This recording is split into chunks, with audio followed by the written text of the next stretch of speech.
we have a demo of the month. So this demo is by Pax Financial. Justin Gerard is going to be the CTO presenting tonight. Pax automates artificial intelligence and pattern recognition for fund managers, firms, and their own fund. They also offer a license to their Alpha API, Beta API, and host custom predictive data streams. They will soon be launching a retail investor toolset that allows the public, that's all of you, to train and monitor AI agents in the cloud. So with no further ado, I'm excited for this demo. Justin. Hello. Sorry, that was very loud. How are you guys doing? Cool. Just by show of hands, how many people are familiar? We're still getting to know our audience, getting to know, how to tailor a message. How many people are familiar with GitHub? Okay, thank goodness. How about Airflow? Okay, not so much. So one of the most important aspects of doing AI or running algorithms or staging algorithms is dealing with code or managing assets. But when you're dealing with dynamic processes that run for weeks or months, it's also important to version and manage application state and processes. We could probably use the slides.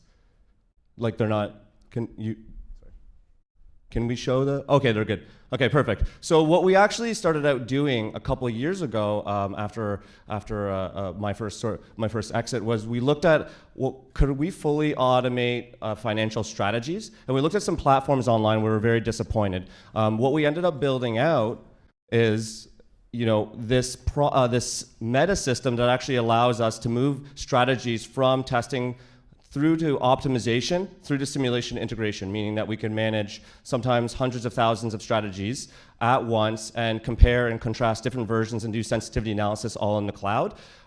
What I was really disappointed with was the general lack of public tool sets that allowed people to do this sort of sophisticated analysis.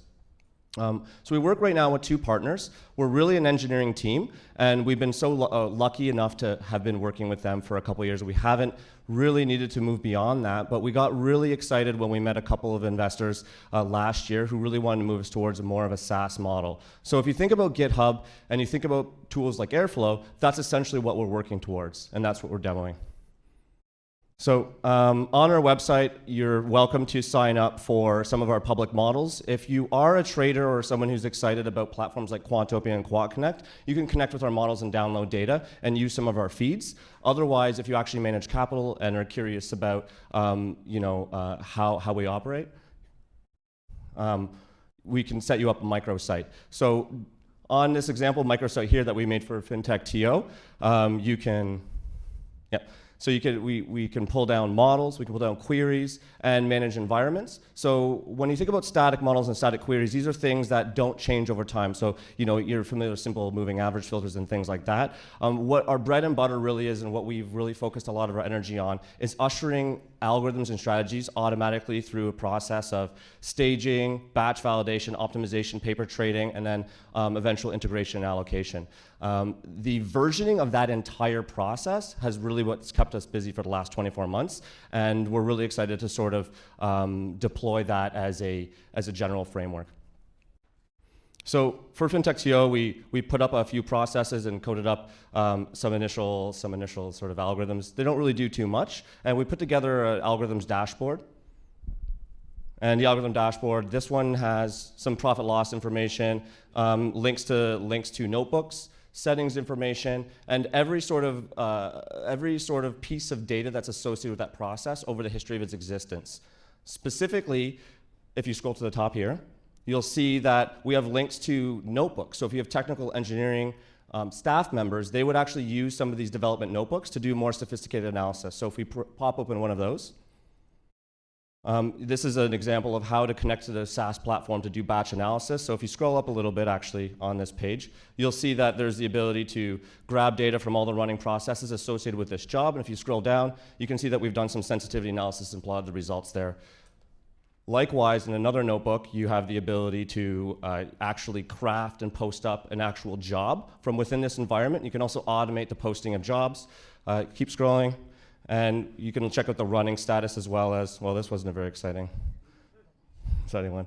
And lastly, this is how to kill and manage jobs that are posted in the cloud. So instead of actually managing databases, moving data around, we actually wrap up and obfuscate the dealings with processes and data together as a fundamental unit, and then it's possible to manage and query this data structure from any development environment as long as you have the right permissions and the right keys.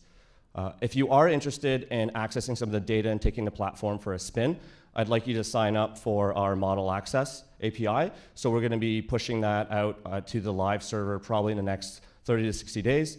Pull down some data from some models, and if you think it would be cool to run algorithms against those, that would be great. Cool.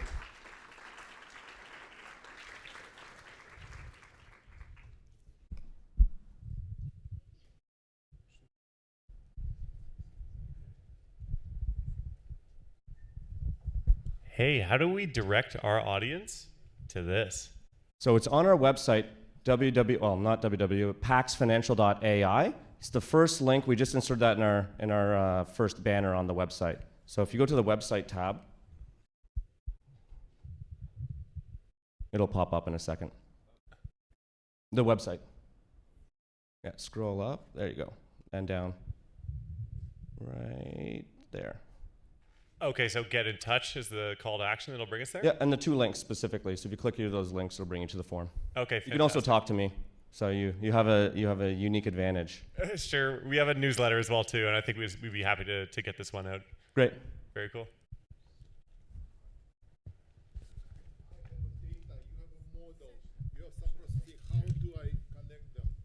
So how, if I have my, say, data locally, and you have your models sitting somewhere in the cloud, how do you provide, like, apply your models to my data or kind of deploy my data to your model? Yeah, there are 2 different ways. A lot of times what people prefer to do is to keep their data on site. So in that case, what we do is we set up what we call a serverless model filter. So on a job that will help you stage, you'll actually post elements of that data up whenever you need an answer. You imagine like an oracle, and then the data will come back through the model and filter into your algorithms. So I can like check prediction capabilities of your model on my own 100%. data.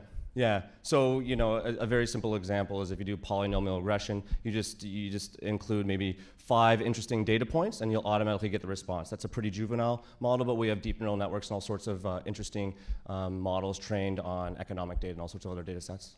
Excuse me, one more time. So Sure. do I have to upload my data to you? Or Nope. Not necessarily. Yeah, that was a really big pain point early on. If you want to stage and run algorithms, we kind of recommend that you let us run with some of the data just because it's faster. But you can, of course, if you're willing to suffer the latency, you can keep the data in-house and just run the models as a sort of filtering process.